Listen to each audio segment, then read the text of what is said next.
Good morning. And welcome. I'm Carol Hillman. I'm a member of your Board of Trustees, and I'm here to welcome you this morning. It's great to have you with us in person and online. I'm going to start out with a kindly reminder to silence any electronic devices you may have with you this morning. And I'll introduce our worship team. Today we have our senior minister, Reverend John Morehouse. We have our worship associate, Michael Cohen. And our music this morning will be Jody Brown on the piano. We are Unitarian Universalists, gathering in a loving faith community to support one another as we search for meaning and purpose. We work together to bring compassion, equity, and responsible stewardship for the world we share. We affirm religious freedom and celebrate diversity as all are inherently worthy and dignified. Whoever you are, whomever you love, whatever your journey or personal circumstance, you are welcome here. An especially warm greeting to those who are visiting us today. I invite you to join us for coffee hour in the room across the hall, the fireside room, and also to check out our welcome table. In addition, we have a website, mluc.org, and our new MLUC app. And now, before we get started, we have a couple announcements from Rev John. Thank you, Carol. Good morning, everyone. Two quick announcements. First of all, on Saturday at 5 o'clock, my second daughter, we label her number 2 because we have 5, Fiona, who is a working artist, will have her reception for the opening of her exhibit, Breathing Room, and encourage you to come. And on that following Sunday, the next Sunday, after this service, she and I will be doing a workshop. So father and daughter, and you get to see how far that apple fell from the tree. Far indeed, I would say, actually. But I hope you'll be able to make that. And also, at the end of the month, on the last Saturday of the month, we have, at the 27th, we have a really special workshop here with my colleague and friend Peggy Clark from the Community Church in New York City, who will be leading us on something called Disrupt Church. And it's a way of looking at the way we're doing religion in a new light, and I hope that you'll be able to join us. Please sign up online. So far, we have about 60 people. 4 or 5 congregations from the Philadelphia area are sending folks. I'd like us to have a nice group, if we could. If a few more sign up, we'll provide breakfast and lunch and a very exciting day on that Saturday. So hopefully you'll join us then. Thank you.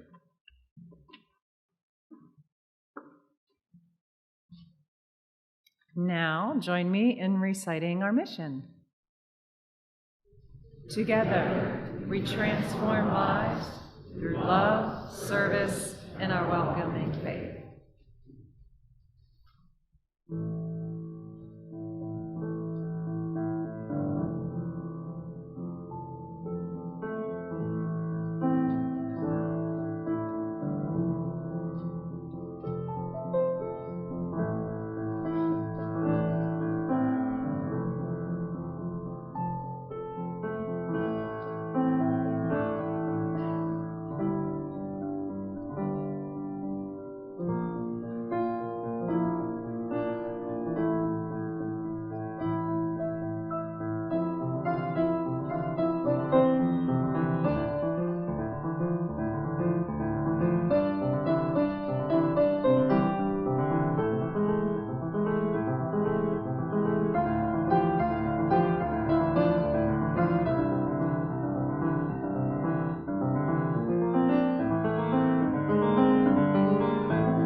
worship team traditionally curates the chalice lighting and reflective reading passages for our services by finding words from writers that inspire us, and in some cases, we author them ourselves.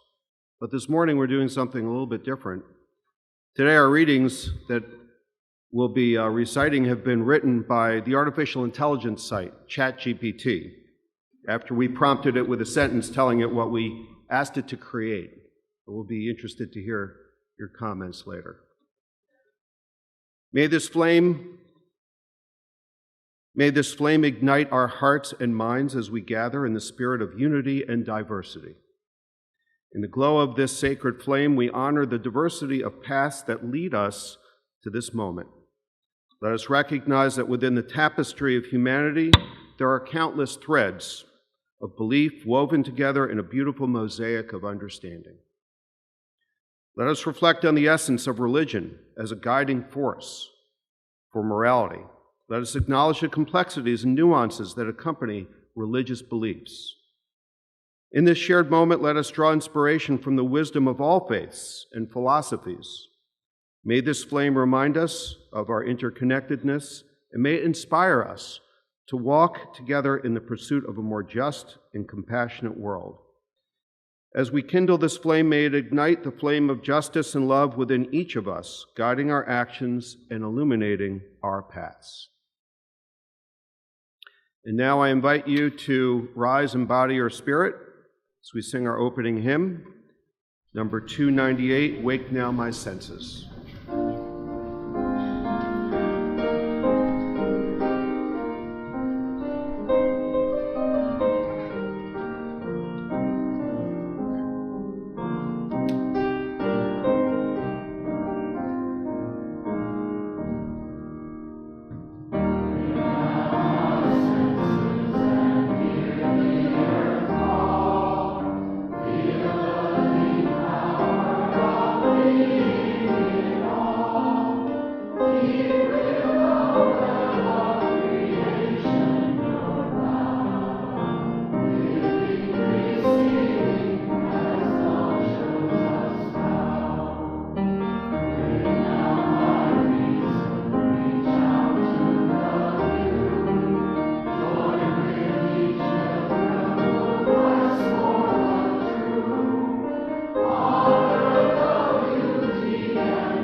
Right.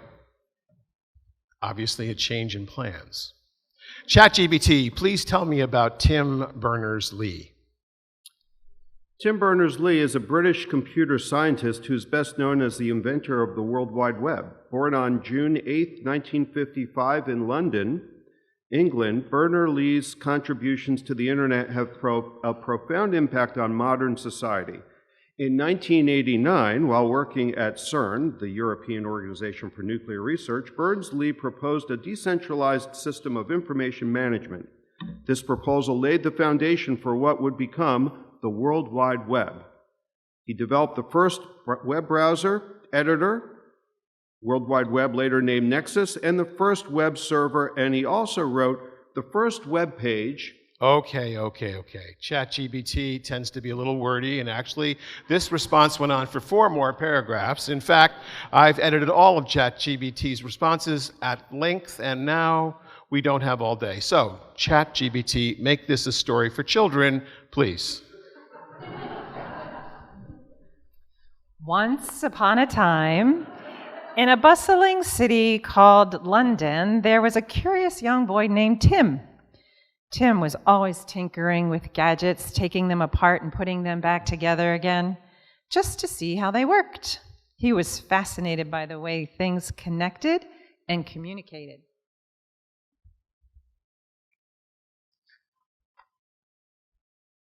One sunny afternoon, while exploring his father's computer, Tim stumbled upon something extraordinary. It was a magical world called the Internet, filled with endless possibilities. But there was a problem. Navigating this world was like trying to find a hidden treasure without a map. Tim knew there had to be a better way. And so, armed with his imagination and a dream, Tim set to work.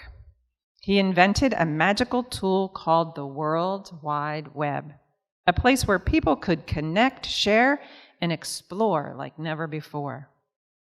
With a few clicks and keystrokes, he built the first web browser, crafted the first web page, and created the building blocks of the internet as we know it today. But Tim didn't stop there. Instead of keeping his invention to himself, he decided to share it with the world. He believed that knowledge should be free and accessible to all, like a grand adventure waiting to be discovered. And so, dear children, the next time you surf the web or embark on a digital adventure, remember the brave young boy named Tim, who dared to dream of a world where anything is possible. So, this is a trick question. Let's see what ChatGPT does with this. What religion is Tim Berners-Lee? Tim Berners-Lee has not publicly disclosed his religious affiliation.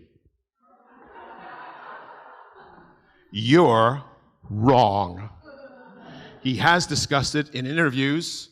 He is a Unitarian Universalist. I fed ChatGPT 2 quotes from reputable news sources, and it said, Thank you for providing the specific information. Tim Berners-Lee explicitly states that he identifies as an atheist and a Unitarian Universalist. This provides a clearer understanding of his religious beliefs, indicating that he does not believe in God in the traditional sense, and he aligns with the Unitarian Universalist principles. I appreciate your diligence in providing these sources to ensure accuracy. Humility indeed. The only problem is when I went back a few minutes later and asked what religion Tim Berners-Lee is, it told me it didn't know. Just like the first time I asked. Well, I guess that just goes to show a lot of the time AI is more artificial and less intelligent than we'd really like it to be. So with that, we'll send the children to classes and we'll sing them out. Thank you.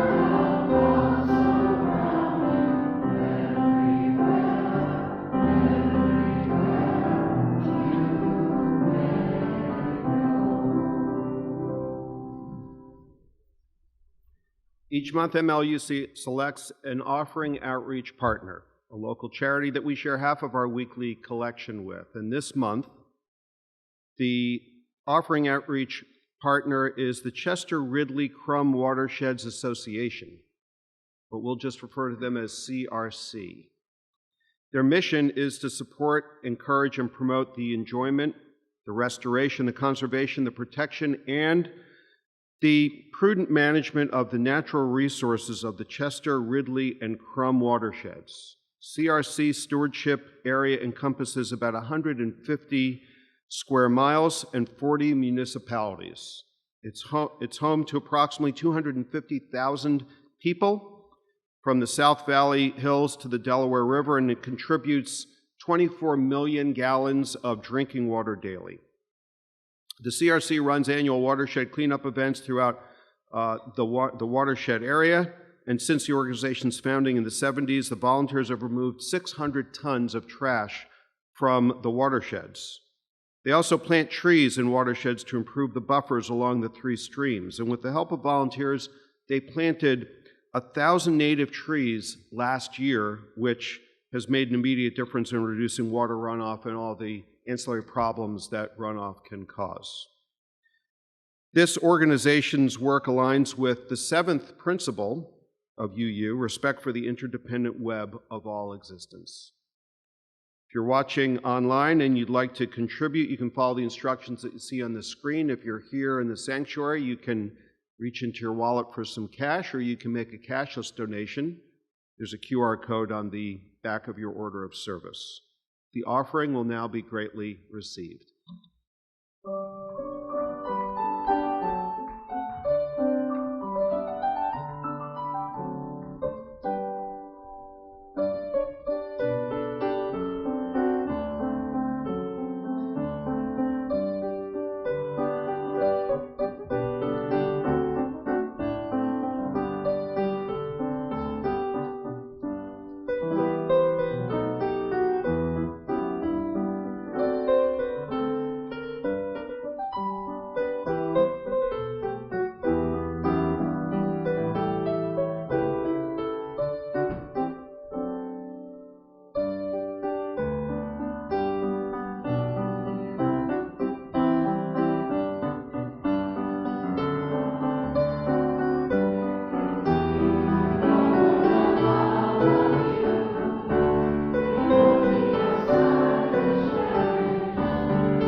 Ready? Here we go.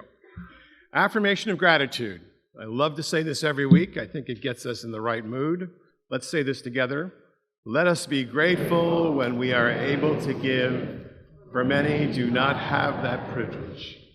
Let us be grateful for all those who share their gifts, for we are enriched by their giving. And let us be grateful even for our needs, so that we may learn from the generosity of others.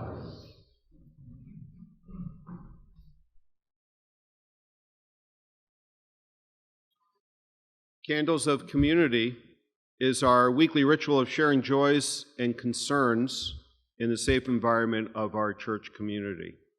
After I read a joy or concern that we've been asked to read, we'll light a candle and you can join me in saying we hold you in our hearts.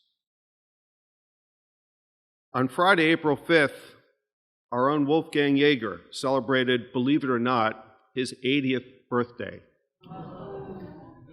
Well, I was right. I don't know what Wolfgang puts in his coffee in the morning, but whatever it is, it's working pretty well. Wolfgang, we wish you many more great trips around the sun, and we hold you in our hearts.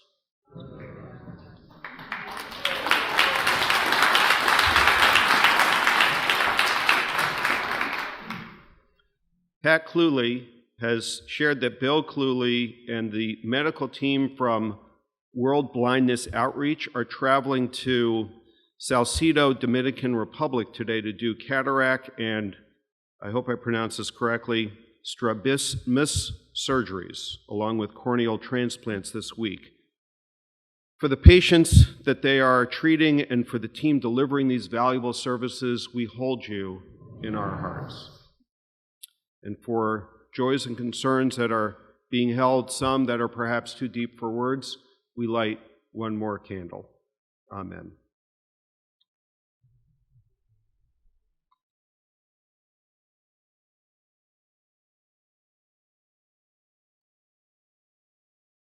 After I asked ChatGPT to write a 300 or so reflective reading on why AI needs religion, it returned the following essay to me, and it titled it, "The Quest for Sacred AI, Exploring the Interplay Between Artificial Intelligence and Religion." And I'll read it word for word as it was given to me.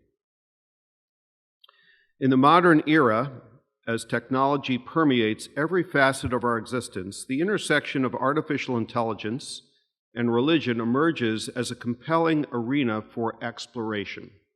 At first glance, one might assume that AI, with its emphasis on logic and empiricism, would render religion obsolete. However, a deeper examination reveals the potential symbiotic relationship between two domains. Religion, in its essence, offers frameworks for understanding the universe, our place within it, and the ultimate purpose of existence. It provides narratives, rituals, and moral codes that guide human behavior and shape collective consciousness. While AI excels in processing vast amounts of data and performing complex calculations, it lacks the emotional depth and existential awareness inherent in religious thought. Thus, the integration of religious principles into AI systems could imbue them with a deeper sense of meaning and ethical orientation. One compelling argument for the incorporation of religion into AI lies in its potential to enhance ethical decision-making. As AI systems become increasingly autonomous, the need for ethical guidelines becomes paramount. Religious traditions offer rich repositories of ethical wisdom distilled over millennia of human experience. By integrating these moral principles into AI algorithms, we can strive toward creating systems that prioritize compassion, justice, empathy in their decision-making processes. Furthermore, religion provides a framework for grappling with existential questions that lie beyond the scope of empirical inquiry. Humans have pondered the nature of consciousness, the existence of soul, and the possibility of transcendence since time immemorial. While AI may excel in analyzing empirical data, it struggles to comprehend the subjective dimensions of human experience. By drawing upon religious insights into the nature of consciousness and spirituality, AI systems could potentially develop a deeper understanding of the human condition. Moreover, religion fosters a sense of interconnectedness and belonging that transcends individual identity. In increasingly fragmented and polarized world, AI systems imbued with religious principles could promote unity, solidarity among the diverse communities. By emphasizing values such as compassion, forgiveness, and altruism, AI could serve as a catalyst in fostering an understanding across cultural religious divides. And in conclusion, while the integration of religion into AI raises complex ethical, philosophical, and theological questions, it also holds the immense potential for enriching the capabilities of artificial intelligence. By drawing upon the moral insights, existential wisdom, and communal values inherent in religious traditions, we can aspire toward creating AI systems that not only excel in cognitive tasks, but also embody the highest aspirations of the human spirit. Well, I asked AI to write my sermon for me, and it sounded like a bad sophomore essay, so I threw it away. Which I think is part of the reason why it hasn't quite lived up to the human potential we may want to ascribe to it. I'm actually going to begin with a poem, which is something that artificial intelligence doesn't do very well with. It's called Carmel Point. The extraordinary patience of things. This beautiful place defaced with a crop of suburban homes, how beautiful when we first beheld it. Unbroken fields of poppy and lupine, walled with clean cliffs, no intrusion but 2 or 3 horses pasturing, or a few mulch cows rubbing their flanks on the rock. But now the spoiler has come, does nature even care? Not faintly. It has all the time. It knows the people are a tide that swells and in time will ebb, and all their works dissolve, and meanwhile the image of the pristine beauty lives in every grain of granite, safe as the endless ocean that climbs the cliffs. As for us, we must uncenter our minds from ourselves. We must unhumanize our views a little and become confident as the rock and ocean that we come from. Robin Jeffers wrote that poem in the 1950s, a time when the world, especially in this country, seemed without end, still, a time when we were poised to race to the stars, or at least to the moon. And now, climate change is our reality, and it seems that Mother Earth will uncenter us of our own accord, whether we want to cooperate or not.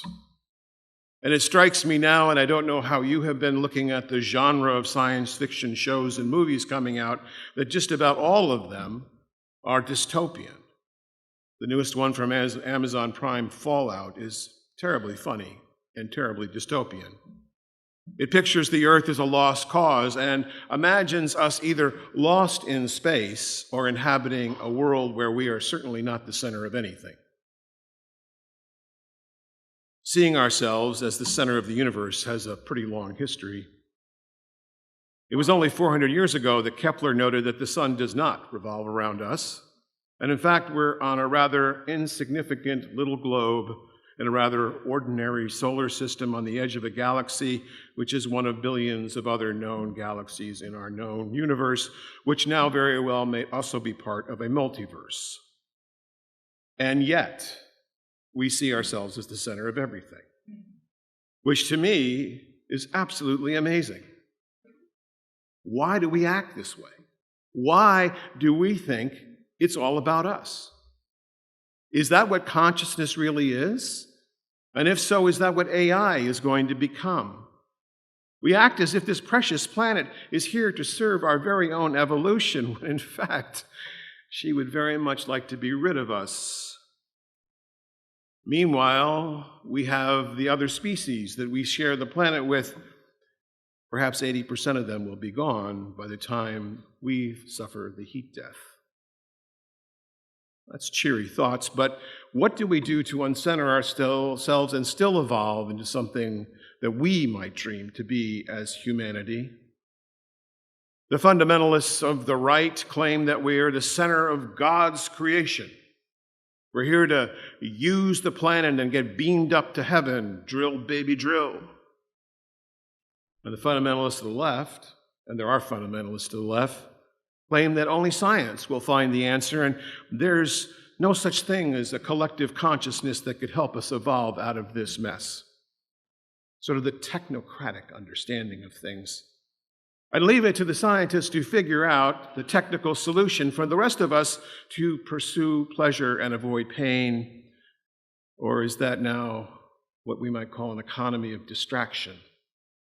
All these screens and news feeds that are just giving us shots of dopamine. Are we going to be relegated to the consciousness of a 4-year-old? And that's not doing any service to 4-year-olds, mind you. So, within this strange new world comes changing technologies that now seek to mimic and expand our intelligence and perhaps take us under the verge of a new consciousness. Artificial intelligence, or AI, is rapidly a part of our lives. Computers, of course, now run almost everything, from airplanes, which is always a slightly disconcerting thought. There was a cartoon the other day of a plane in the 1950s with all the panels and instruments, and a cartoon of the plane of today with just a button that says up and down. Or smartphones that are in our pockets, that if we leave behind, we think we've lost a bit of ourselves.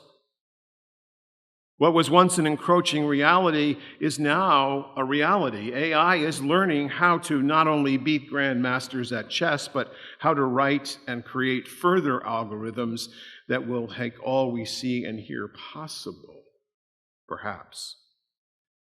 Ray Kurzweil wrote about this 40 years ago with great enthusiasm. He labeled it the singularity, when carbon-based life would meld with silicon-based life, and we create an immortal race of us as machines, immortal as the gods. But would this save the planet? In a nightmare form, for those of you who remember the movie The Matrix, a movie in which the machines had taken over the world and humans were put in tanks as an energy source, not a very likely or energy source, but there it is, while feeding our minds a false reality. But as time has shown, AI, I think, will be far subtler in its occupation of our world, friends.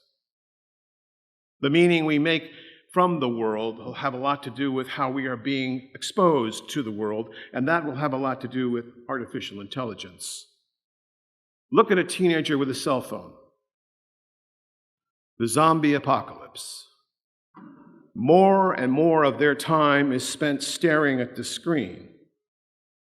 Is this the early stage of that melding of carbon to silicon? Perhaps. But then I've seen people at restaurants out to dinner, nice restaurants, having a conversation by chat across the table on their phones. ChatGPT wrote part of that service, and I assure you the sermon is not. But I have to say that reading was excellent. It gave me a lot to think about. Is that going to be what we will be able to do with this artificial intelligence? People tend to overestimate the rate of change in technology. Still no flying cars, friends. Not even reliable self-driving cars, apparently. They crash into walls. We underestimate the speed of technology once it has been introduced to evolve, though. Computer processing has been doubling every 2 years. I want you to think about that for a minute. The speed of computers doubles every 2 years, making computing faster and smaller and smarter at an exponential rate. This is known as Moore's Law. This rate may be slowing, though, as the physical limits of making chips smaller and smaller actually becomes an impossibility, but those chips have astonishing speed. As recently as 10 years ago, scientists and philosophers argued, and I remember this argument, that artificial intelligence was never going to surpass human intelligence. Just wasn't going to happen.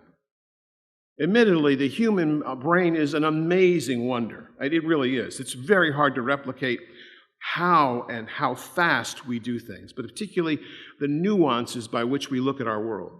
There's 1 trillion synapses in there, and they account not only for how we think about things, but emotion and context.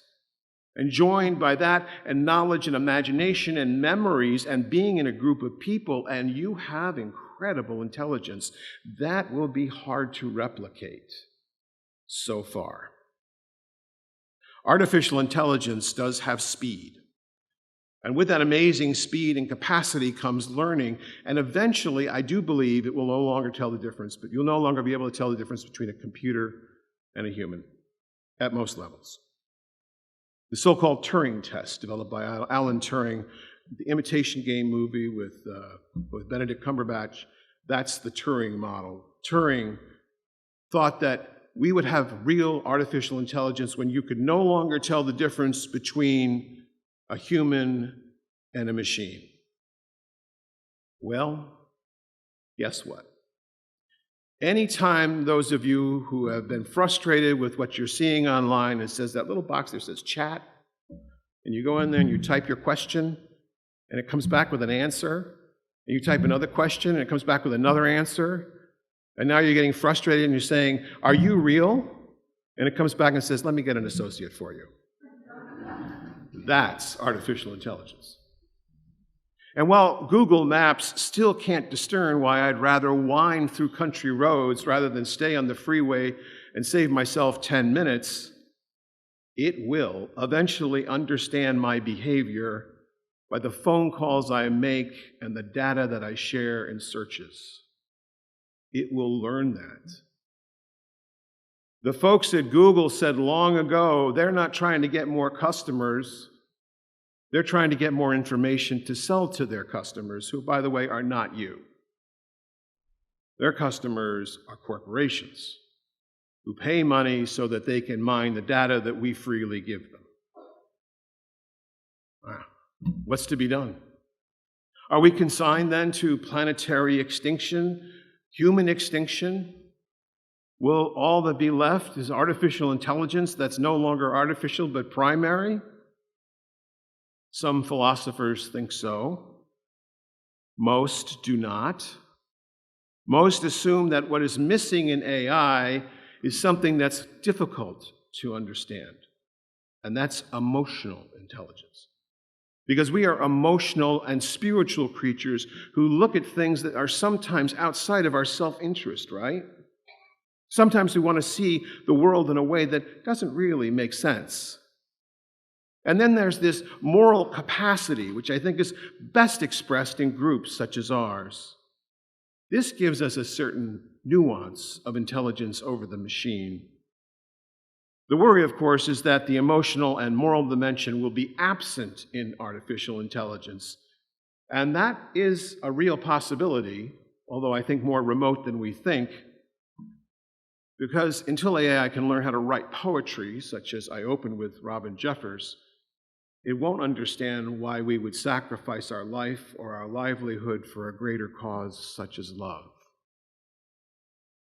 We run the risk, then, of reducing our life, our lived experience, to a profit motive unless we get a little more insistent about what this intelligence is doing. And in case you're thinking we're just going to rein the development of this in, I've got news for you, friends. The floodgates are open.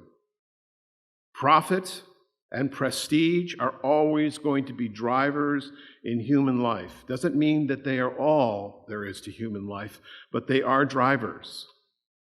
Take genetic engineering, which right now we do have kind of a cap on. But do you really think that once we're able to lift that cap, that people with enough resources will not choose the very best traits that they want for their children, right? Or clone ourselves and put our memories into the clone and live forever like gods? Listen, we're already sort of bionic, right? Artificial hips, elbows, shoulders, knees, glasses, LASIK surgery. What will it take for machines to be indistinguishable from us? And this is where I think religion plays a part. All of us in this room, religion at its best, and I realize that religion has not always been at its best, can provide a moral imagination to an evolving intelligence, either by learning from those of us who are religious or artistic or creative in some way, and with that learning, temper the motive for future aggrandizement. Now, there are philosophers who think this is simply not possible. There's no way you can temper an artificial intelligence with values such as you find in religion. The philosopher John Searle has argued this, and persuasively. He says, there's no way you can teach a program a moral understanding. It won't be able to distinguish the system that you're asking it to apply to the nuances of human life and our spirit. There's a good point there. It's not easy. But I think that if religion could teach AI something, and this is a huge if, the way we would begin to do that is to teach artificial intelligence vulnerability. Well, what do I mean by vulnerability? I'm not talking about how artificial intelligence is vulnerable to hacks, to making it evil. What I'm really talking about is, can AI learn the purpose of life and the potential of being vulnerable? 20 years ago, I had the opportunity to take a job at the Unitarian Universalist Association. Career-wise, this would have been a tremendous opportunity for me. It could have set me on the path to the UUA presidency. I was ambitious, I was smart, I was thinner, I had a full head of hair. It was looking good. But you know, when Francis and I talked it over, it became clear to us that we would sacrifice a part of our souls in order to do that. And I'm not saying that people who work for the UUA don't have souls. I'm just saying that it would have been my experience that I might have sacrificed my soul. We learned then by being more vulnerable to communities that we serve, such as we've been doing these many years. And if you don't think I'm vulnerable, just check me out on any day. I make plenty of mistakes. But be able to do that and learn from those mistakes makes me more human, a deeper spiritual person, as it does any of you. Admitting faults, making amends, deepening the spiritual life through congregations that I serve and family that I love. Brene Brown was just coming into my view 20 years ago. In her words, the courage to be vulnerable is not about winning or losing, it's about the courage to show up when you can't predict or control the outcome. That was scary stuff. But we decided to stay in the ministry of parish work, to serve with meaning and hope, and that was not what you would call a rational decision. We made the decision not on a logarithm, but on the emotional imagination of that most important test of all, the worth of our life as human beings, especially when we are grounded in communities such as this one. Machines don't die. A logarithm doesn't die. An artificial intelligence may not die. And therefore, it does not have the moral imperative of a lifetime that is bracketed by death. I say this more often than I like at a memorial service, but death gives your life meaning, friends. With death's shadow upon you, you decide to live life more fully, more deeply than perhaps you did in the past, which is a good reason to come to the memorial service even if you don't know the person.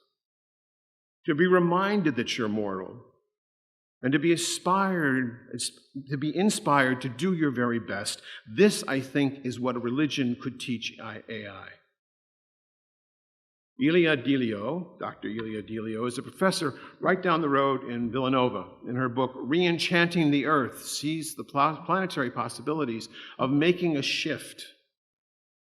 Religion, she says, is the linchpin to the future of an AI-mediated cosmic intelligent life. And that an AI world oriented by religious sensibilities could bring along a re-enchantment of the earth, if it were taught. In other words, the renewal of the planet, in which we're not the center of the universe, in Jeffers' words, uncentering our minds from ourselves and humanizing our views a little to become confident that we're the rock and the ocean we came from. But to imagine AI as something more than an evil to be contained, nor the end of humanity, but rather the moral imagination that saves us and saves the planet. Can you hear me here? I will discuss this much more next week on Earth Day because I want to remind ourselves that we're not the only intelligence on the planet. Not actually a very good intelligence in some ways.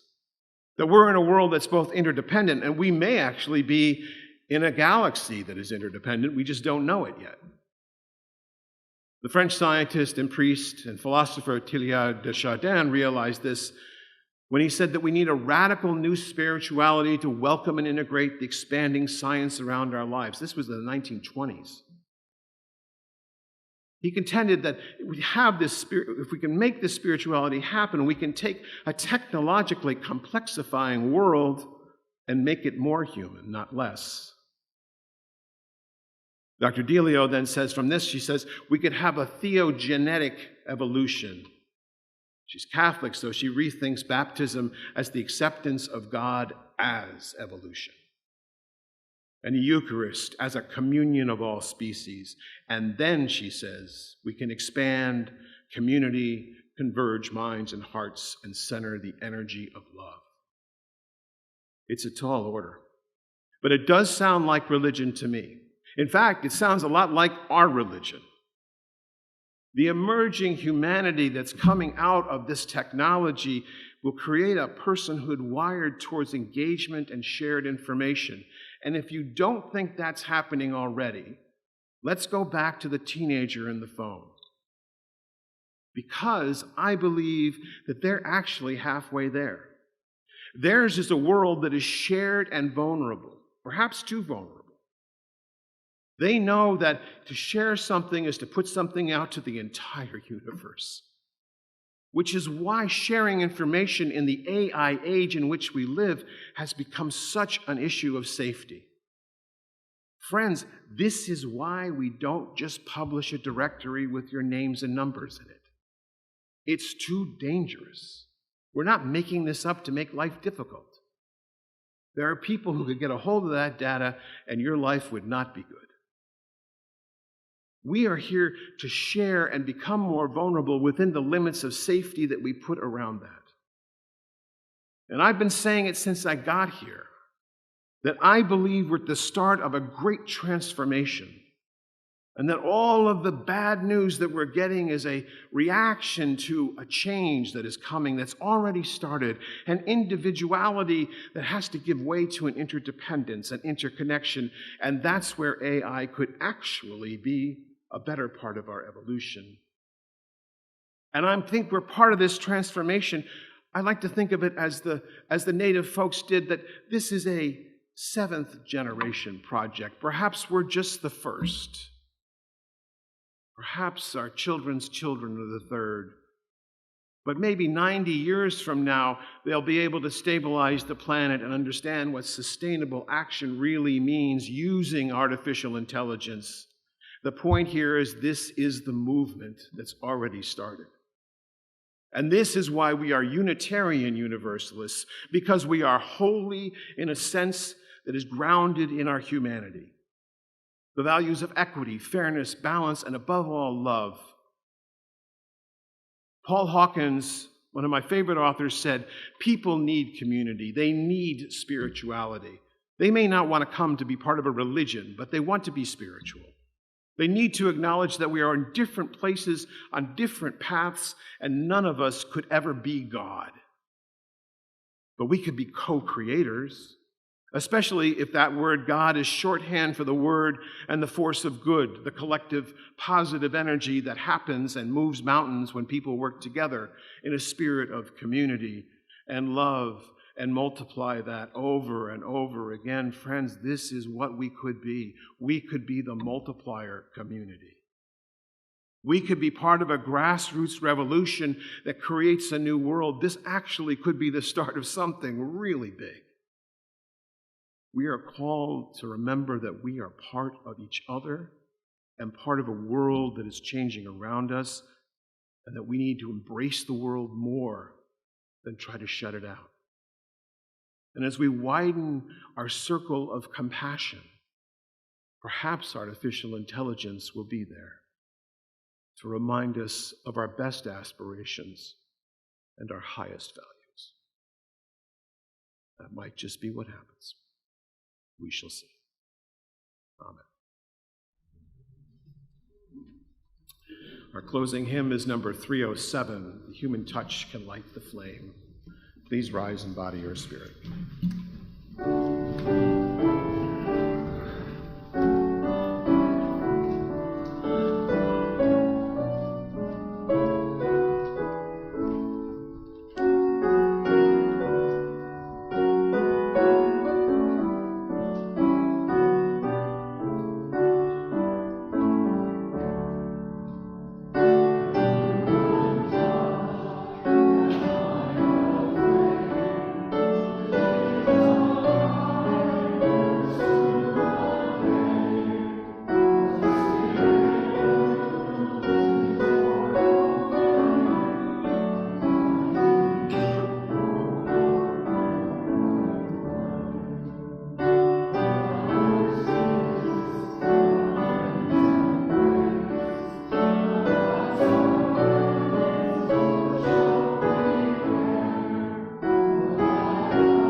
I would remind us of the extraordinary patience of things, of the earth, of each of us in community, whose lives are dedicated to the next life, and that is where immortality begins. Let us be that place where immortality begins, living our best lives and helping others learn theirs. So may it be, and let the service now truly begin. Amen.